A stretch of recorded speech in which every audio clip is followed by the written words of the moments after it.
Hello friends, मैं विकास क्रांति अब यूट्यूब चैनल में आपका स्वागत करता हूं। दोस्तों, आज के इस वीडियो में आईटीआई में जो भी इंपॉर्टेंट पूछा गया है क्वेश्चन या पूछा जा सकता है, ये इधर उधर का क्वेश्चन नहीं है, ये भी पिछले साल का ये क्वेश्चन है जो पूछा गया है और हमने ये लास्ट 20 साल के क्वेश्चन जो भी है वहां से मेमोरी बेस्ड क्वेश्चन है। ठीक है, अब देखिएगा दोस्तों, क्वेश्चन है और एक इंपॉर्टेंट बात, अगर चैनल को सब्सक्राइब नहीं किए हैं तो सब्सक्राइब कर लीजिए। इसी तरह के वीडियो पाने के लिए आप सब्सक्राइब करें और बेल आइकन जरूर दबाइएगा। दोस्तों, पहला क्वेश्चन है कि जल में वायु का बुलबुला किस लेंस की तरह कार्य करता है। तो दोस्तों, लेंस दो प्रकार के होते हैं। लेंस दो प्रकार के होता है, उत्तल लेंस और अवतल लेंस। अवतल लेंस कैसे बनता है दोस्तों? इस प्रकार बनता है। उत्तल लेंस कैसे बनता है दोस्तों? इस प्रकार बनता है।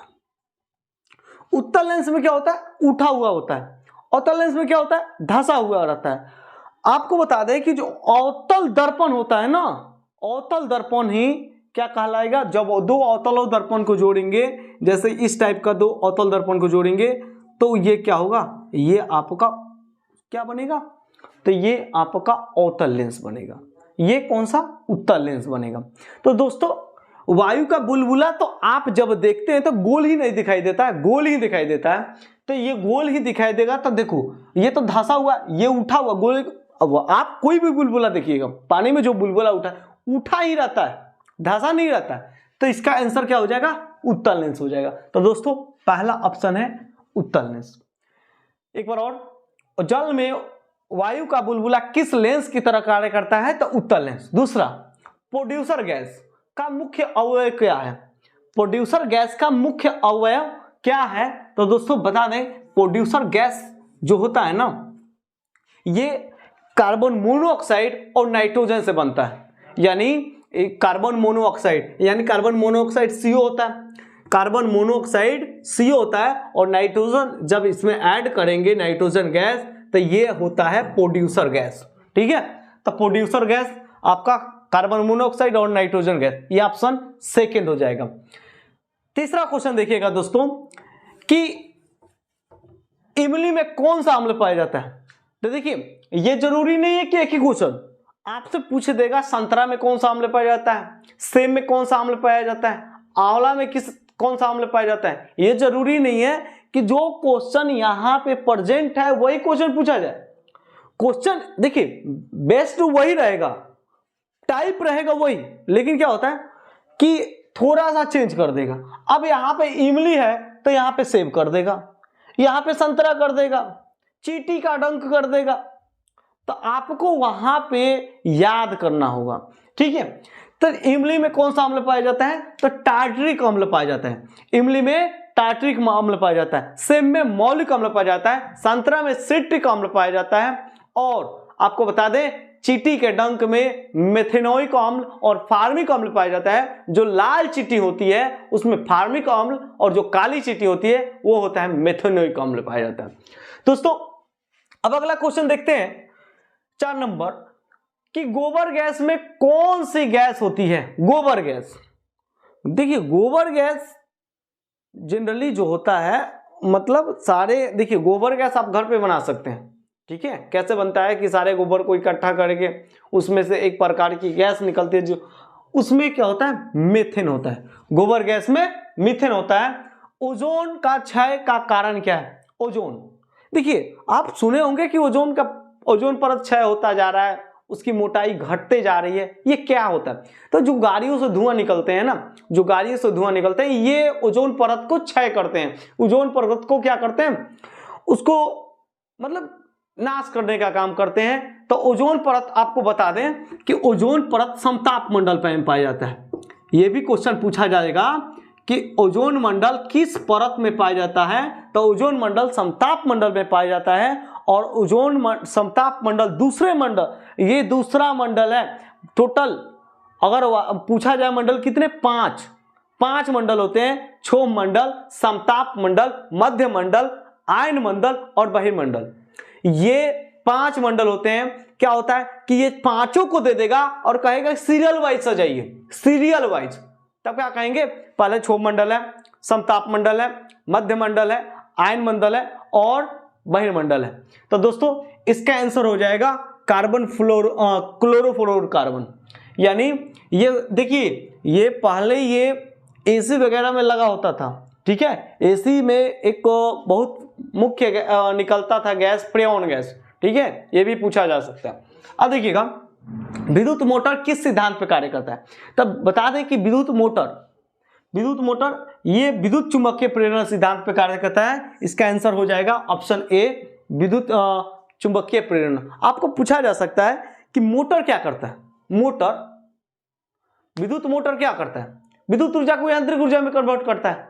विद्युत मोटर विद्युत ऊर्जा को यांत्रिक ऊर्जा में कन्वर्ट करता है। लेकिन डायनेमो पूछा जाएगा, डायनेमो, तो डायनेमो किस सिद्धांत पर आधारित है, तो यही विद्युत चुंबकीय प्रेरण, ठीक है। और पूछा जाएगा डायनेमो किस ऊर्जा को किस ऊर्जा में कन्वर्ट करता है, तो डायनेमो यांत्रिक ऊर्जा को विद्युत ऊर्जा में कन्वर्ट करता है। आप देखिए ध्यान है, क्वेश्चन देखिए, क्वेश्चन टॉप 10 है, यानी 10 क्वेश्चन है, लेकिन इससे जो क्वेश्चन बन सकते हैं 10 से यहाँ पे अगर आप फुल वीडियो देखेंगे तो आपका वीडियो यहाँ पे 25 क्वेश्चन 30 क्वेश्चन आराम से हो जाएंगे, ठीक है। अगला क्वेश्चन, दिया सलाई में किस फास्फोरस का उपयोग किया जाता है। दिया सलाई में देखिए, आप देखते हैं जब माचिस की तिल्ली जब रगड़ते हैं तो देखिएगा एक लाल पट्टी सा लगा होता है। लाल पट्टी किस टाइप का होता है, इस टाइप का करके, ये इस टाइप का लाल पट्टी के रूप में लगा होता है। आपको बता दें कि इस पर फास्फोरस होता है। फास्फोरस दो प्रकार के होते हैं, लाल फास्फोरस और श्वेत फास्फोरस। श्वेत फास्फोरस जो होता है ये वायु से बहुत तेजी से क्रिया कर लेता है, लेकिन लाल फास्फोरस ऐसा नहीं है। आप श्वेत फास्फोरस को मुट्ठी यानी हाथ में लेंगे ना तो ये जलना स्टार्ट हो जाएगा, इतना एक्टिव होता है, ठीक है। तो जो दिया सलाई में होता है वो होता है लाल फास्फोरस, ठीक है। ऑप्शन सेकंड हो जाएगा।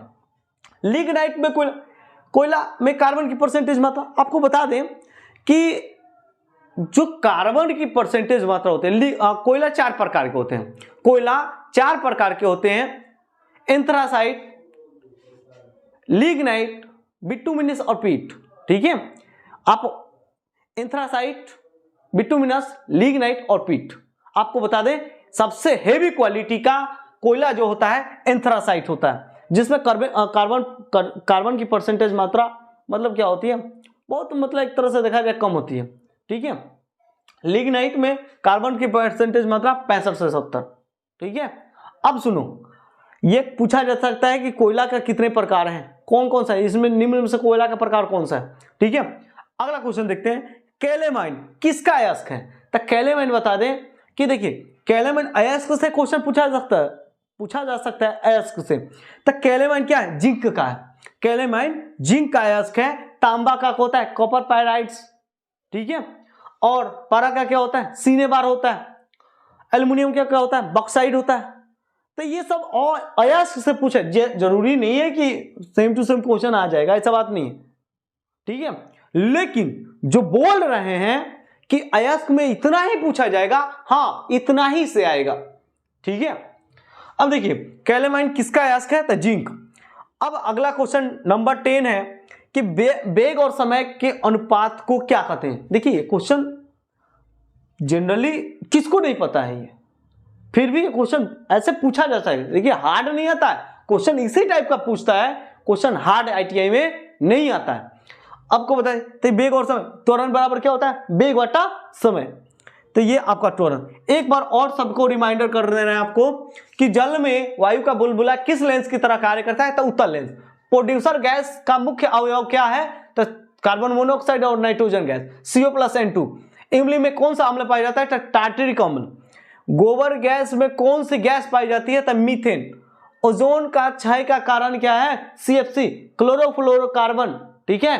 इससे जितने भी क्वेश्चन बनते हैं ओजोन से कितने नंबर पे आता है, कौन से मंडल में आता है, आखिर ये कौन, ठीक है, इस टाइप का।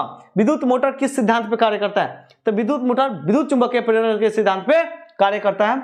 दिया सलाई में किस फास्फोरस का उपयोग किया जाता है, तो आपको बता दें दिया सलाई में लाल फास्फोरस का यूज किया जाता है। लिग्नाइट कोयला में कार्बन की परसेंटेज मात्रा 65 से 70% होती है। और कैलेमाइन किसका अयस्क है? तो ये जिंक का कैलेमाइन होता है। अब देखिए अगला क्वेश्चन, वेग और समय के अनुपात को त्वरण कहते हैं। दोस्तों ये 10 क्वेश्चन के बजाय हमने 25 क्वेश्चन को एनालिसिस कर दिया।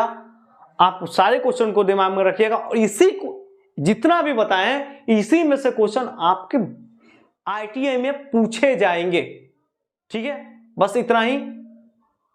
जय हिंद, जय भारत।